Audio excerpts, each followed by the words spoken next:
Because what do you feel like, from your perspective, is a key for you guys as y'all get ready for the ACC tournament and try to make a run? It's focus. It's the biggest thing, really. I think maintaining the focus we've had over the last couple of weeks. We were really able to bounce back after a couple of tough losses, and we've been playing some of our best basketball over the last few weeks. Even the loss of Virginia, we didn't play too bad. They played really well and beat us. They went out there and beat us, but we've been playing really good basketball, I think. And I think last night or 2 nights ago was a great example of that, holding that and maintaining that lead throughout the entire night. I think going into the tournament, playing that kind of basketball is going to be huge for us.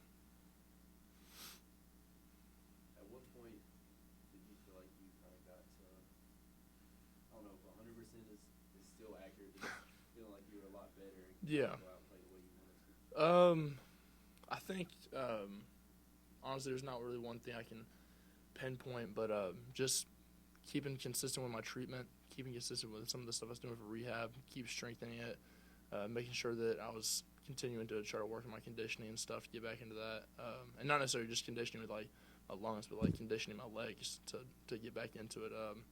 That was one of the biggest struggles because I really didn't have any time in the preseason to do that. It was kind of like finish your rehab and just get thrown into the fire. That's what I really struggled with early on in the season, legs getting heavy throughout the game. But I think the biggest thing to say that whenever I was really getting back into the groove was my teammates really finding me and kind of bringing my confidence back and bringing me up to speed. That was them really helping me out throughout the season was huge for me.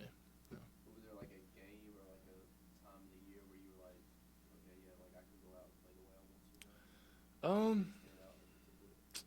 I don't know if I can say one in particular. I don't really know. I guess really the biggest thing is that I can see the improvement is in practices. Whenever I'm going up to elevate for a dunk, if I go catch one off the glass or something like that, then I don't feel any kind of pain. That's whenever I'm like, I'm feeling pretty good. It's not sore. I have a hard fall or something like that, and I get up and I'm okay. That was like going through those kind of trials is what give me that kind of confidence that I was feeling good. How important is it to have the double bye and get an extra day's rest this late in the season? It's huge. Yeah, it's a big deal. I think that, it's a long season. We've played like high 20, maybe 30 games or now, something like that. But, getting that double bye is huge because now you can kind of reset. Everybody can, buff out some nicks they get in their body and stuff, and we'll be ready for the game on Thursday. And it's the late game too, so our legs will be definitely fresh, and we'll see who we're playing. Eventually, we'll be able to get a good scout and know what we're doing. Any preference on who you want to play? I'll tell you what, I just want to win. Yeah, I'll play any of them. Yeah. Do you feel like you guys have done enough to earn a bid for the NCAA tournament already? Yeah, absolutely. Yeah, I mean, obviously, like, there's a couple tough losses, but like, I was just talking about this at the corner store up the street, and I swear, like, it's funny. I think that there's a lot of weight being put on certain losses, and like, obviously, yeah, like, you go and drop a game to bottom team in the league, then yeah, like, it doesn't look too good. But I mean, they've had a couple thousand people there at every game. Our game, they're getting recognized. Our national championship game, we're playing in front of 20,000. It's loud. It's going crazy, and that's it's no problem. Like, you go there, you gotta win. I'm not making an excuse. We should have gone there and won, but obviously, like, we win that game, we're probably in right now. I also don't think there's enough weight being put on a quad one loss. Like, it doesn't make any sense. Like, I've seen teams have not just a close to 500 losing record in quad one losses. I don't know what we're at, maybe like 4-5 or something like that. But I know we got 4 quad one wins. But I've seen teams with like 1-9, and they're 15, 20 spots ahead, and it doesn't make any sense.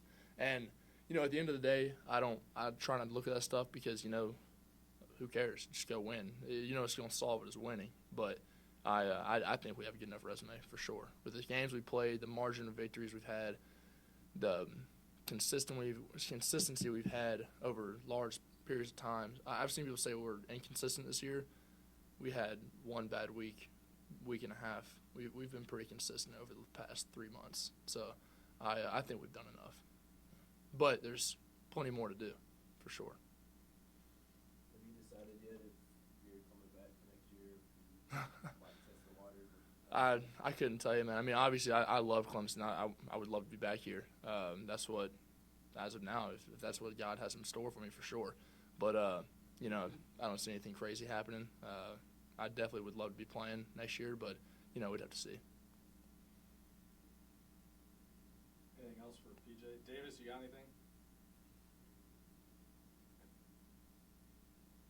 Is there, I was going to ask, is there any part of y'all, I mean, obviously y'all have had a great year, but there's still people that kind of say, oh, should Brownell stay, or still, there's still not a lot to determine that kind of stuff. Are y'all wanting to try to play for him at all, and kind of, I guess, what are your thoughts Yeah. on kind of the way people? No, for sure. I think we've had that kind of way of thinking all year. You know, we're not blind to it. Like we see stuff. That's what people don't understand. Like we're also like we're humans. We got social media and all that stuff. We try not to look at it, but we see it. We're not dumb. But if people are saying that, I mean, they're pretty incompetent. I mean, he just had the best season Clemson's ever had. He's third in the ACC. If we flip one game, we have a share of the title. Like, come on, man. Like at this point, yeah. I mean, we're playing to win. We're playing for everything. But I mean, we're all in the same boat, just trying to get wins done. Yeah. Anything else for PJ? All good. Yeah, you might have already been asked this, but last year, what was it like, sort of, when his job was sort of in the balance, I guess, after the season, and you were trying to figure out what you might do, depending on what happened with him? I mean, it was tough for sure. I mean, not necessarily as hard for me as it was for him, I'd assume. But you know, I mean, obviously there's not another guy I'd rather be playing for. I came here for a reason, and that's to play for Brad Brownell. Everyone on this team, everyone on the staff believes in him. We're all chips in the pot, everything. I mean, there's no one we'd rather be playing for and fighting for. And you see that every day.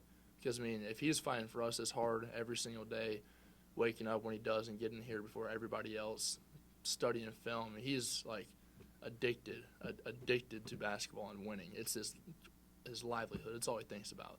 And so when you have a guy like that who's your leader, there ain't another guy in the world you're going to play for. PJ, how fast is it kind of going by? Like, I remember when you committed. Man, I tell you what, it's crazy. We talk about this all the time, man. It really is crazy. Like, I still can't believe that my junior year is almost over.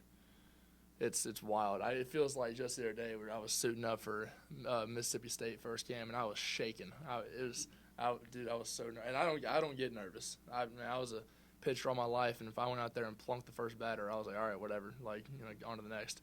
So I don't really get nervous, but I remember that, shaking in my shoes. And probably the best thing that happened was Amir got 2 quick fouls, and I was in before the first media. So if it had been he was playing for another 10 minutes and then I had to go in, I probably would have been a little more nervous, but I kind of got thrown in there. But, man, it's been so fast and so fun. I've met so many new people here, great friends, family.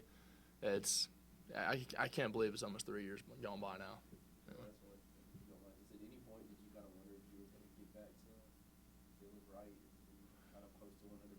Yeah, no, for sure, man. It was, and I thought, not necessarily in the season, because whenever I started playing, it was like, you know, like, you better figure it out. Like, it's not an option to really, like, because it gets to a point where you're letting everybody else down if you don't get to it. So it was really fighting, scratching, and crawling to get back to being effective and being, you know, kind of that player people know that I can be. But in the summer when it first happened, I was confused, stressed, you know, worried that whatever's going to happen, I was scared that I wasn't going to have the type of athleticism I needed.